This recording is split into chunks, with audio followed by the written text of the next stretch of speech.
All right, real quick, let's talk about what went wrong for the Browns. Just a quick instant reaction here, immediately post-game. Chiefs-Browns, AFC divisional round.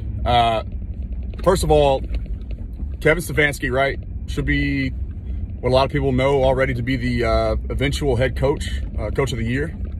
Top candidate, in my opinion, as well.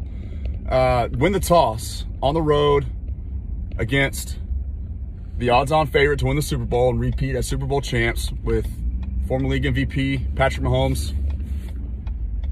You win the toss, right? Why, after the emotional high, the momentum, the all of the things that went your way in that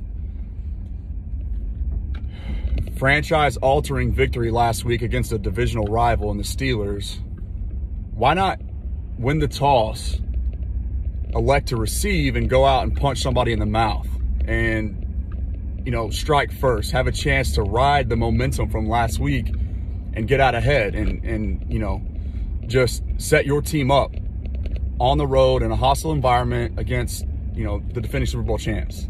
That's the first thing. Second thing, the challenge on that catch or no catch for whatever the Browns thought to be, whatever they thought happened. Somebody in the booth is relaying down to Kevin Stefanski and saying, hey, yeah, this is a good idea to challenge it here. Why? I don't know what you see in that situation to waste a timeout that could have helped you out in the late games situation, you know, towards the very end there. Maybe you have an extra timeout and you're able to discuss things further, and you know, Chad Henne doesn't scramble on 3rd and 14 to get the first down, or what, you know, ultimately led to the Chiefs getting a first down on that last play there to Tyreek Hill. 3rd and 14 becomes 4th and inches, and Andy Reid works his magic and the game's over. So, you know, maybe you have some time to talk about things and figure it out, and maybe that play doesn't happen. You got a spy there, or, you know, whatever. Third thing, I wrote this down instantly right when I saw it happen. I, you know, even went back and found the replay on my phone on YouTube TV.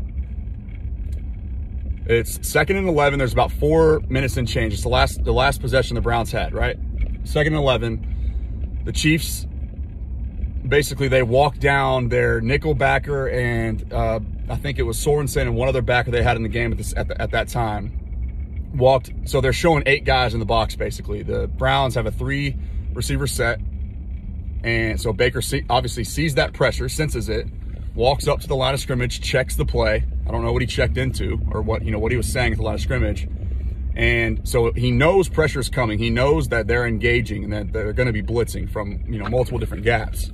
They showed it. He read it. He sensed it. He smelled it out, and he made the adjustment, right? Well, it's easy to nitpick and go back and critique and whatever, but just instantly, I'm thinking to myself, when right after that play occurred, when he checked to a halfback, you know, slip screen. They tried to check it down to the running back again in the backfield, and once again, it didn't work. That play was getting snuffed out all day.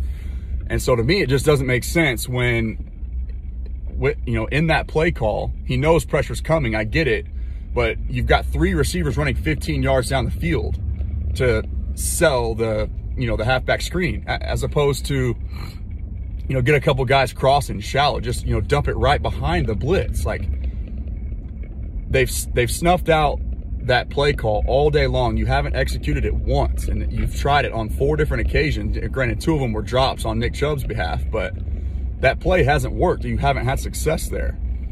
And so, you know, just coaching adjustments, right? To me, that Kevin Stefanski, at some point on the sideline, they've got to be talking about that and at least just acknowledging, you know, this isn't working. We may need to consider going to something different.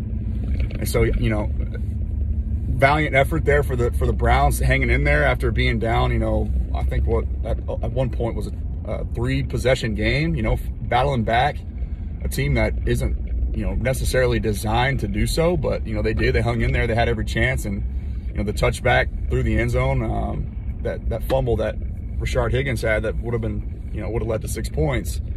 Obviously unfortunate, but to me, those are the 3 biggest talking points and biggest takeaways that I'm thinking that, you know, could have been game-changing, game-altering situations. And, you know, you have an opportunity to build off the momentum that you had after last week's victory and set the tone. You know, come out there and set the tone on the road in a hostile environment. Show you're not scared. You know, you're there to take care of business and go beat the Chiefs, right? Like, so I don't know. Just those three things didn't make much sense to me. But let me know what you guys think. Hope you enjoyed the game, and I'm looking forward to the nightcap. See ya.